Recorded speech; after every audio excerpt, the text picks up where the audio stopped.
أعوذ بالله من الشيطان الرجيم. بسم الله الرحمن الرحيم. ياسين والقرآن الحكيم إنك لمن المرسلين على صراط مستقيم تنزيل العزيز الرحيم لتنذر قوما ما أنذر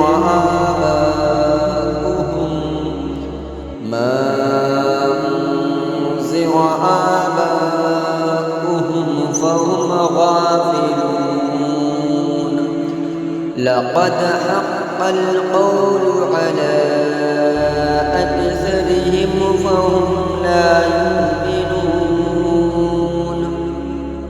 إنا جعلنا في أعناقهم أغلالا فهي إلى الأذقان فهم مقمحون. وجعلنا من بين أيديهم سدا ومن خلفهم سدا فأغشيناهم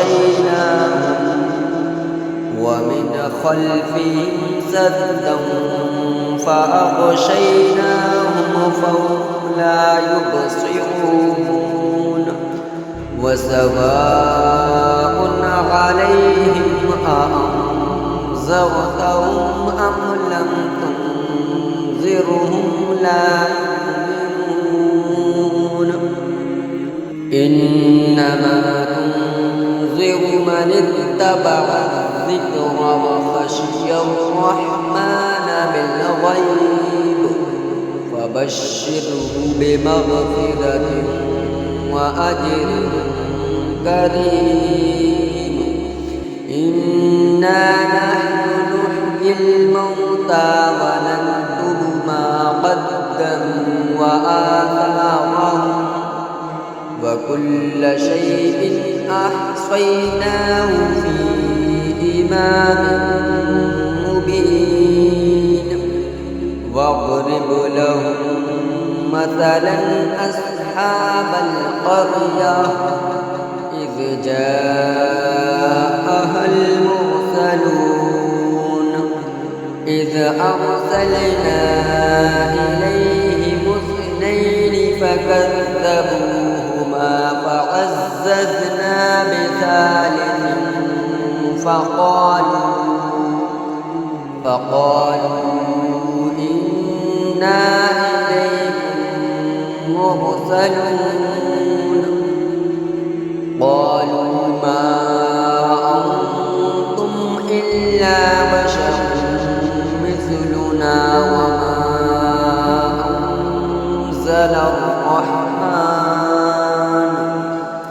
وما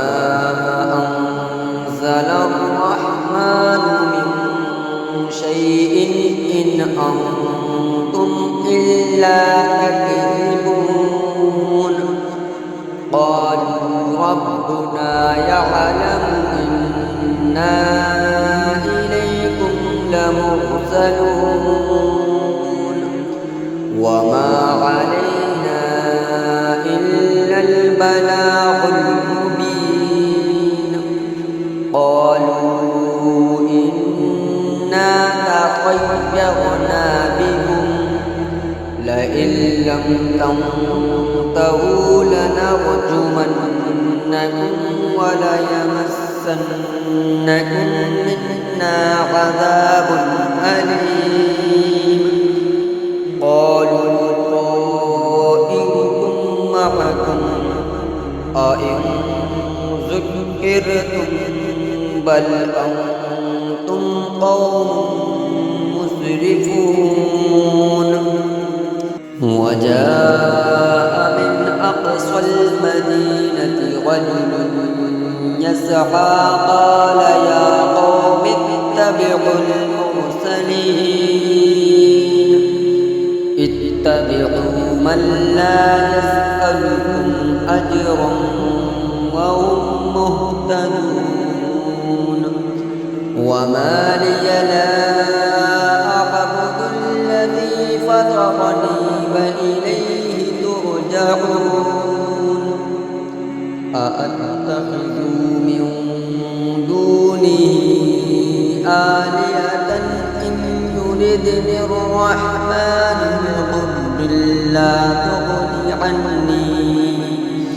بضر لا تغني عني شفاعتهم شيئا ولا ينقذون إني إذا لفي ضلال مبين إني آمنت بربكم فاسمعون قيل ادخل الجنة قال يا ليت قومي يعلمون بما غفر لي ربي وجعلني من المكرمين وما أنزلنا على قومه من بعده من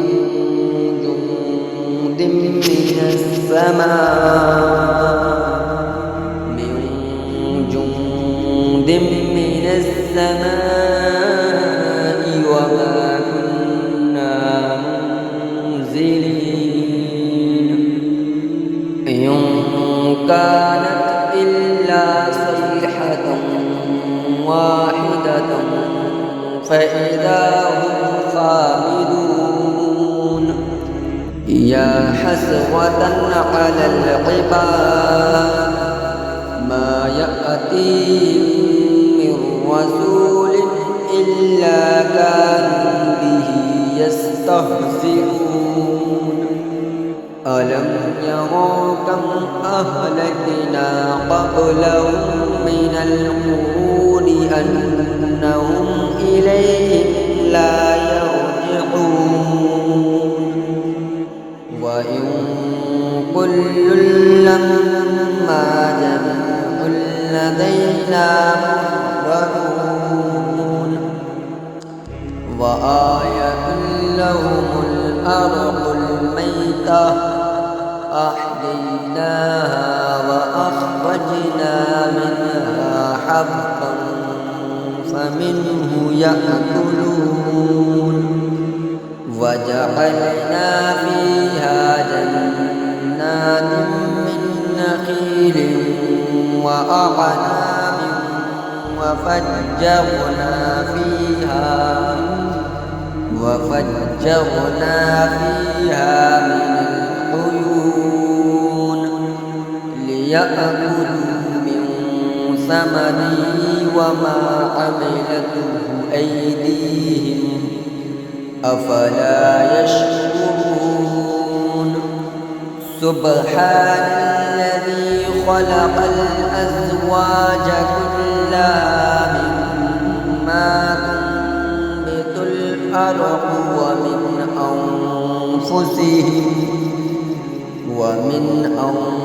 أنفسهم ومما لا يعلمون وآية لهم الليل نسلخ منه النهار فإذا هم مظلمون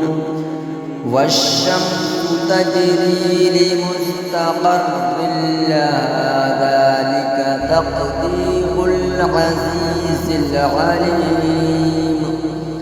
والقمر قدرناه منازل حتى عاد كالعرجون القديم لا الشمس ينبغي لها أن تدرك القمر ولا الليل سابق النهار وكل في فلك يسبحون وآية لهم أنا حملنا ذريتهم في الفلك المشحون وخلقنا لهم من مثله ما يركبون وإن نشأ نغرقهم فلا صريخ لهم ولا هم ينقذون إلا رحمة منا ومتاعا إلى حين وإذا قيل لهم اتقوا ما بين أيديكم وما خلفكم لعلكم ترحمون وما تأتيهم من آية من آيات ربهم إلا كانوا عنها معرضين وإذا قيل لهم أنفقوا مما رزقكم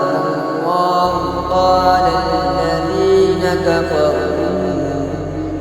قال الذين كفروا للذين آمنوا أنطعم من لو يشاء الله أطعمه إن أنتم إلا في ضلال مبين ويقولون متى هذا الوعد إن كنتم صادقين ما ينظرون إلا صيحة واحدة تأخذهم وهم يخصمون فلا يستطيعون توصية ولا إلى أهلهم يرجعون ونفخ في الصور فإذا هم من الأجداث إلى ربهم ينسلون قالوا يا ويلنا من بعثنا من مرقدنا هذا ما وعد الرحمن وصدق المرسلون إن كانت إلا صيحة واحدة فإذا هم جميع لدينا محضرون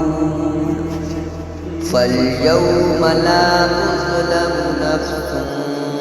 شيئا ولا تجزون إلا ما كنتم تعملون إن أصحاب الجنة اليوم في شغل فاكهون هم وأزواجهم في ظلال على الأرائك متكئون لهم فيها فاكهة ولهم ما يدعون سلام قولا من رب رحيم وامتازوا اليوم أيها المجرمون ألم أعهد إليكم يا بني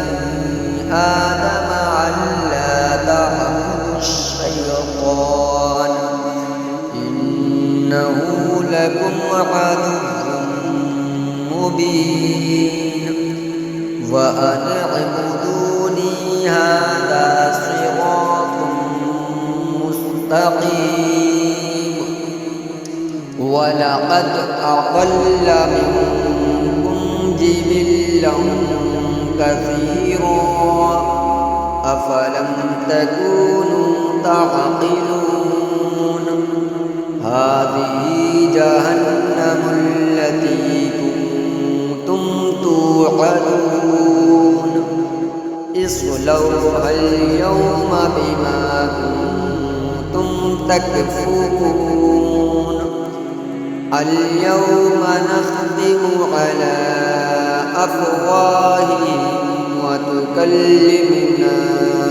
أيديهم وتشهد أرجلهم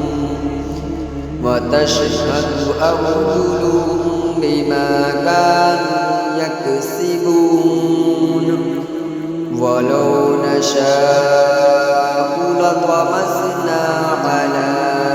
أعينهم فاستبقوا الصراط فأنى يبصرون ولو نشاء لمسخناهم على مكانتهم فما استطاعوا مضيا ولا يرجعون ومن نعمره ننكسه في الخلق أفلا يعقلون وما علمناه الشعر وما ينبغي له إن هو إلا ذكر وقرآن مبين لينذر من كان حيا ويحق القول على الكافرين أولم يروا أنا خلقنا لهم مما عملت أيدينا أنعاما فهم لها مالكون وذللناها لهم فمنها ركوبهم ومنها يأكلون ولهم فيها منافع ومشارب أفلا يشكرون واتخذوا من دون الله آلهة لعلهم ينصرون لا يستطيعون نصرهم وهم لهم جند محضرون فلا يحزنك قولهم إنا نعلم ما يسرون وما يعلنون أولم ير الإنسان أنا خلقناه من نطفة فإذا هو خصيم مبين وضرب لنا مثلا ونسي خلقه قال من يحيي العظام وهي رميم قل يحييها الذي أنشأها أول مرة وهو بكل خلق عليم الذي جعل لكم من الشجر الأخضر نارا فإذا أنتم منه توقدون أوليس الذي خلق السماوات والأرض بقادر على أن يخلق مثلهم بلى وهو الخلاق العليم إنما أمره إذا أراد شيئا أن يقول له فيكون فسبحان الذي بيده ملكوت كل شيء وإليه ترجعون. بسم بسم الله الرحمن الرحيم. الرحمن علم القرآن خلق الإنسان علمه البيان. الشمس والقمر بحسبان والنجم والشجر يسجدان والسماء رفعها ووضع الميزان ألا تطغوا في الميزان وأقيموا الوزن بالقسط ولا تخسروا الميزان. والأرض وضعها للأنام فيها فاكهة والنخل ذات الأكمام والحب ذو العصف والريحان. فبأي آلاء ربكما تكذبان؟ خلق الإنسان من صلصال كالفخار وخلق الجان من مارج من نار. فبأي آلاء ربكما تكذبان؟ رب المشرقين ورب المغربين. فبأي آلاء ربكما تكذبان؟ مرج البحرين يلتقيان بينهما برزخ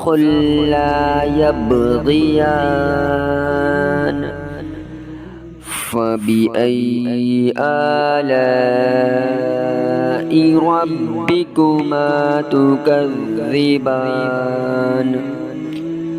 يخرج منهما اللؤلؤ والمرجان. فبأي آلاء ربكما تكذبان؟ وله الجوار المنشآت في البحر كالأعلام. فبأي آلاء ربكما تكذبان؟ كل من عليها فان ويبقى وجه ربك ذو الجلال والإكرام. فبأي آلاء ربكما تكذبان؟ يسأله من في السماوات والأرض كل يوم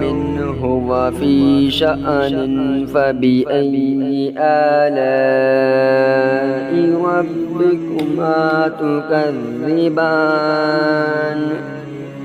سنفرغ لكم أيها الثقلان. فبأي آلاء ربكما تكذبان؟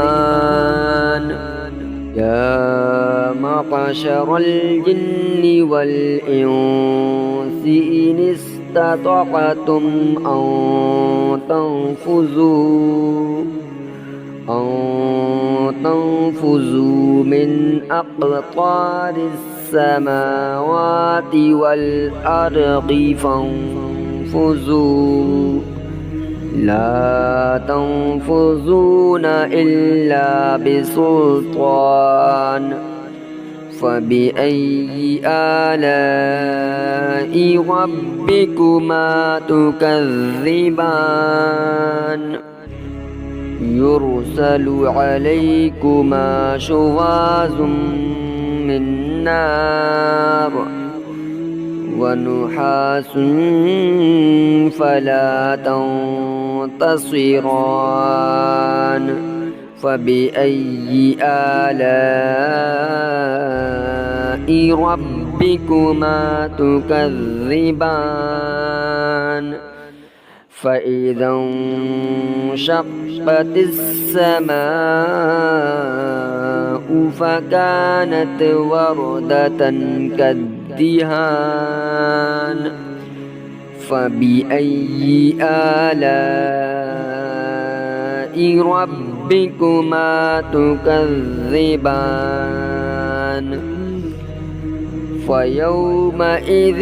لا يسأل عن ذنبه إنس ولا جان فبأي آلاء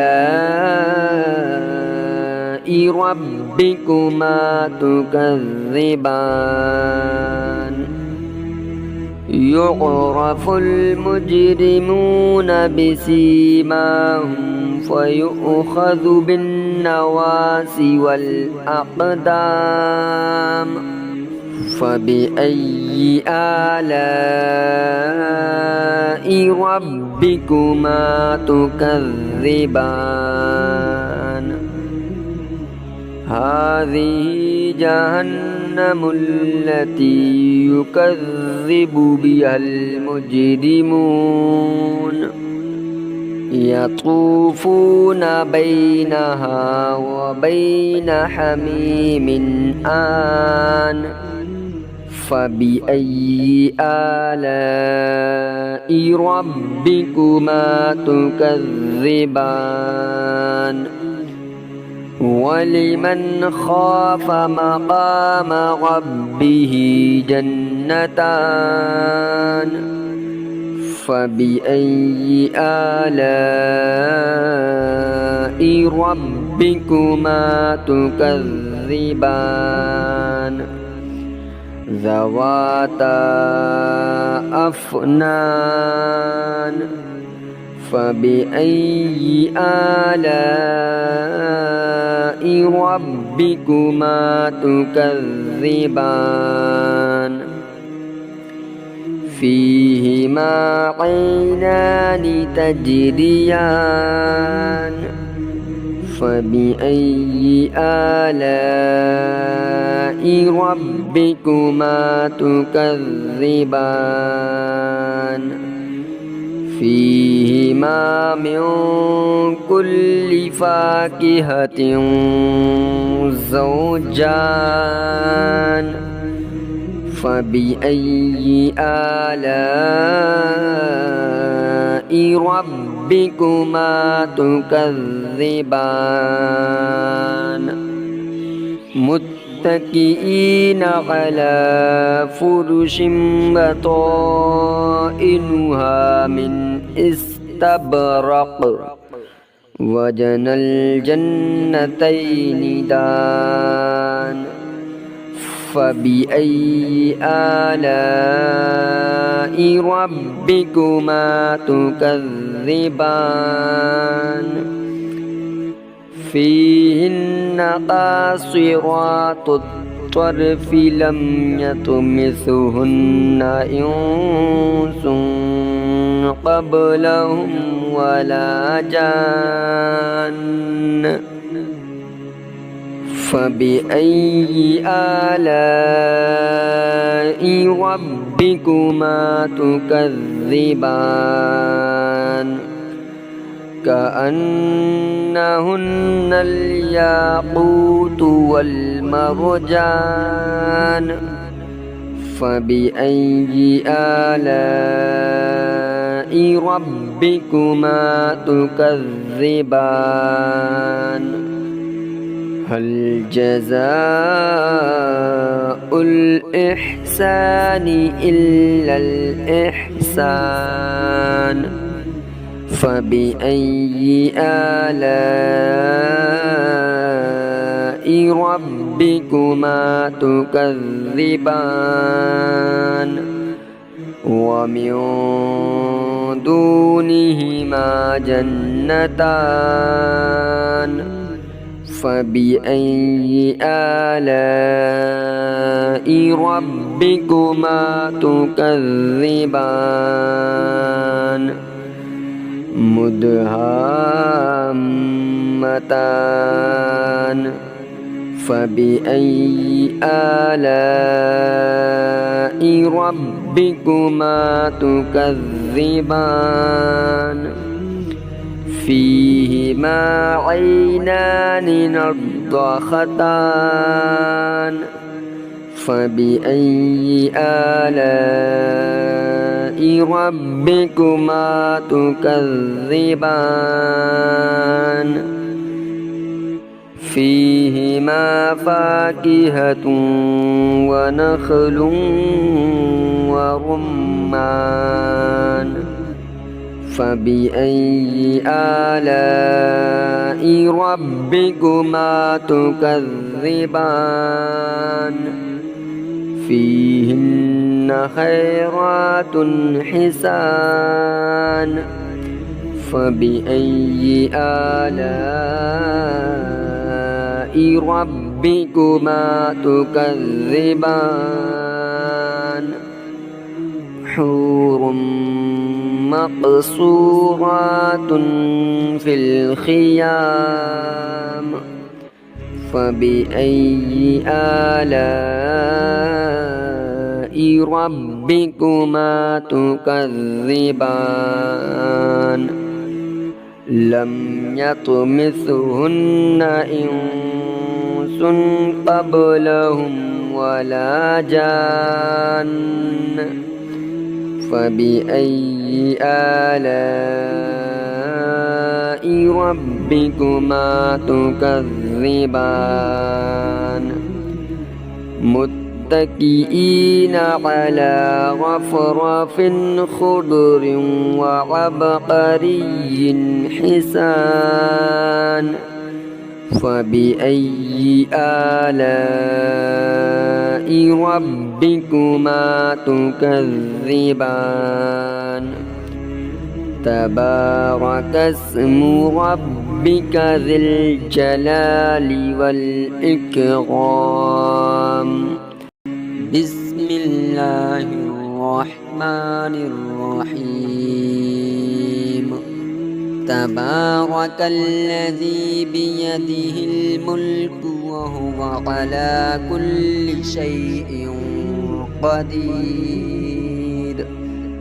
الذي خلق الموت والحياة ليبلوكم أيكم أحسن عملا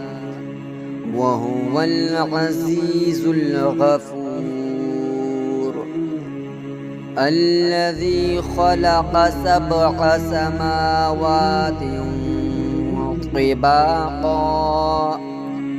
ما ترى في خلق الرحمن من تفاوت فارجع البصر هل ترى من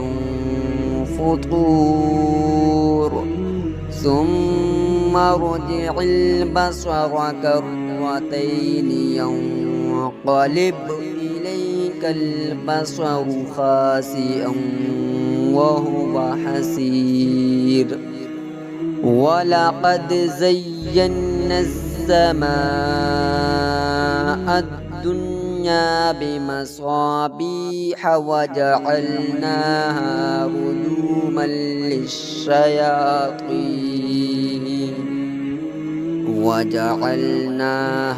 رجوما للشياطين وأعتدنا لهم عذاب السعير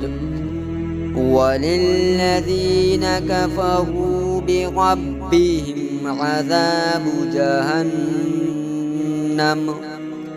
وبئس المصير إذا ألقوا فيها سمعوا لها شهيقا وهي تفور تكاد تميز من الغيظ كلما ألقي فيها فوج سألهم خزنتها ألم يأتكم نذير قالوا بلى قد جاءنا نذير فكذبنا وقلنا ما نزل الله من شيء إن أنتم إلا في ضلال كبير وقالوا لو كنا نسمع أو نعقل ما كنا في أصحاب السعير فاقترفوا بذنبهم فسحقا لأصحاب السعير إن الذين يخشون ربهم بالغيب لهم مغفرة وأجر كبير وأسروا قولكم أو اجهروا به إنه عليم بذات الصدور ألا يعلم من خلق وهو اللطيف الخبير هو الذي جعل لكم الأرض ذلولا فامشوا في مناكبها وكلوا من رزقه وإليه النشور أأمنتم من في السماء أن يخسف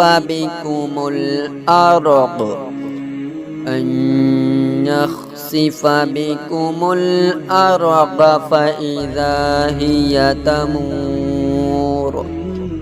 أم أمنتم من في السماء أن يرسل عليكم حاصبا فستعلمون كيف نذير ولقد كذب الذين من قبلهم فكيف كان نكير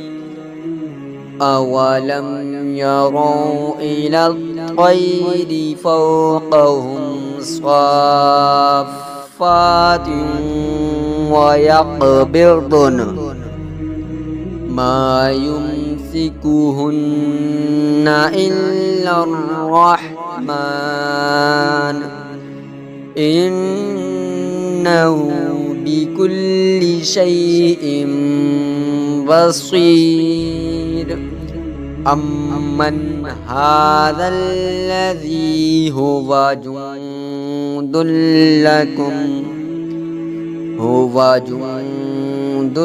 لكم ينصركم من دون الرحمن إن الكافرون إلا في غرور أمن هذا الذي يرزقكم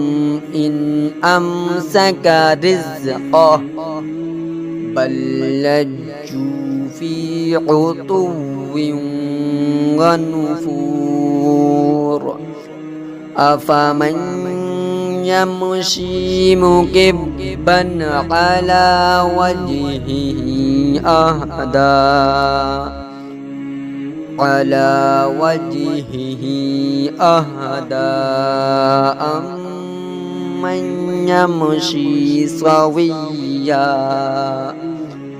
أمن يمشي سويا على صراط مستقيم قل هو الذي أنشأكم وجعل لكم السمع والأبصار والأفئدة قليلا ما تشكرون قل هو الذي ذرأكم في الأرض وإليه تحشرون ويقولون متى هذا الوعد إن كنتم صادقين قل إنما العلم عند الله وإنما أنا نذير مبين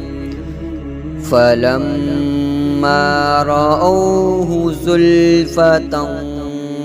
سيئت وجوه الذين كفروا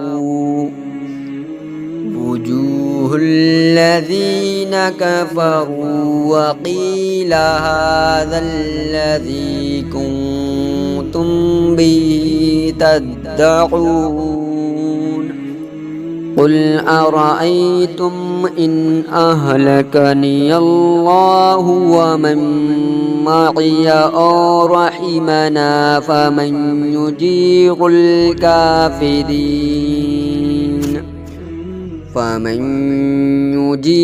الكافرين من عذاب أليم قل هو الرحمن آمنا به وعليه توكلنا فستعلمون من هو في ضلال مبين قل أرأيتم إن أصبح ماؤكم غورا فمن يأتيكم بماء معين بسم الله الرحمن الرحيم إذا وقعت الواقعة ليس لوقعتها كاذبة خافضة رافعة إذا رجت الأرض رجا وبست الجبال بسا فكانت هباء منبثا وكنتم أزواجا ثلاثة فأصحاب الميمنة ما أصحاب الميمنة وأصحاب المشأمة ما أصحاب المشأمة والسابقون السابقون أولئك المقربون في جنات النعيم ثلة من الأولين وقليل من الآخرين على سرر موضونة متكئين عليها متقابلين يطوف عليهم ولدان مخلدون بأكواب وأباريق وكأس من معين لا يصدعون عنها ولا ينزفون وفاكهة مما يتخيرون ولحم طير مما يشتهون وحور عين كأمثال اللؤلؤ المكنون جزاء بما كانوا يعملون لا يسمعون فيها لغوا ولا تأثيما إلا قليلا سلاما سلاما وأصحاب اليمين ما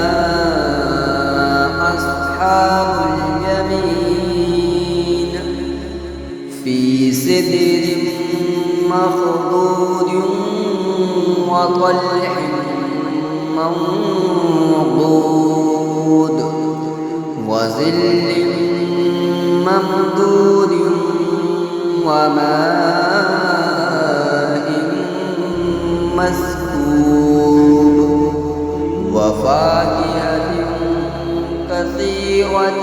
لا مقطوعة ولا ممنوعة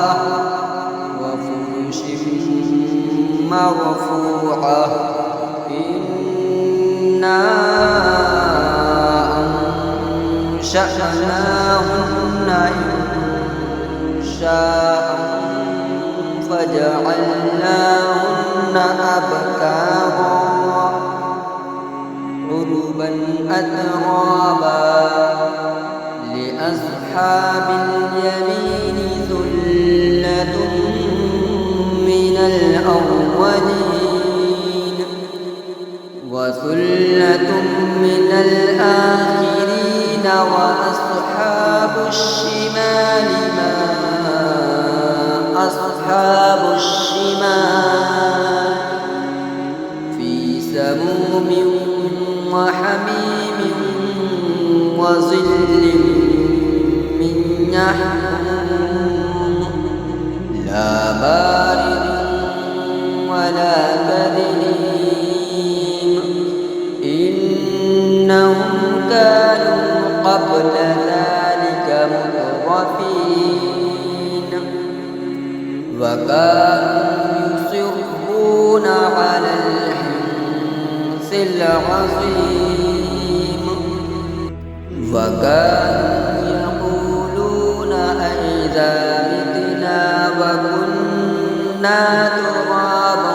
وعظاما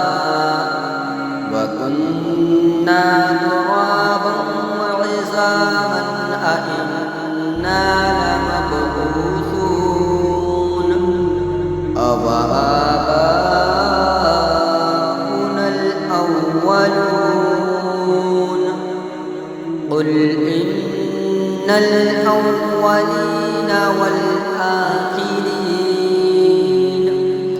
لمجموعون إلى ميقات يوم معلوم إنكم أيها الضالون المكذبون لآكلون من شجر من زقوم فمالئون منها البطون فشاربون عليه من الحميم فشاربون شرب الهيم هذا نزلهم يوم الدين نحن خلقناكم فلولا تصدقون أفرأيتم ما تمنون أأنتم تخلقونه أم نحن الخالقون نحن قدرنا بينكم الموت وما نحن بمسبوقين على أن نبدل أمثالكم وننشئكم فيما لا تعلمون ولقد علمتم النشأة الأولى فلولا تذكرون أفرأيتم ما تحرثون أأنتم تزرعونه أم نحن الزارعون ولو نشاء لجعلناه حطاما فظلتم تفكرون إنا لمغرمون بل نحن محرومون أفرأيتم الماء الذي تشربون أأنتم أنزلتموه من المزن أم نحن المنزلون ولو نشاء لجعلناه أجاجا فلولا تشكرون أفرأيتم النار التي تورون أأنتم أنشأتم شجرتها أم نحن المنشئون نحن جعلناها تذكرة ومتاعا للمقوين فسبح باسم ربك العظيم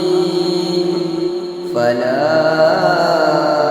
أقسم بمواقع النجوم وإنه لقسم لو تعلمون عظيم إنه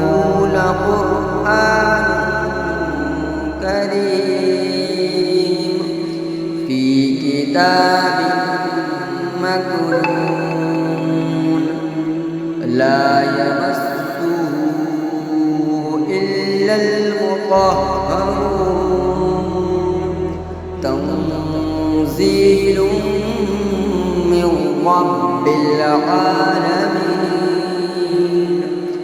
أفبهذا الحديث أنتم مدهنون وتجعلون رزقكم أنكم تكذبون فلولا إذا بلغت الحلقوم وأنتم حينئذ تنظرون ونحن أقرب إليه منكم ولكن لا تبصرون فلولا إن كنتم غير مدينين ترجعونها إن كنتم صادقين فأما إن كان من المقربين فروح وريحان وجنة نعيم وأما إن كان من أصحاب اليمين فسلام لك من أصحاب اليمين وأما إن كان من المكذبين الضالين فنزل من حميم وتصفية جحيم إن هذا لهو حق اليقين فسبح باسم ربك العظيم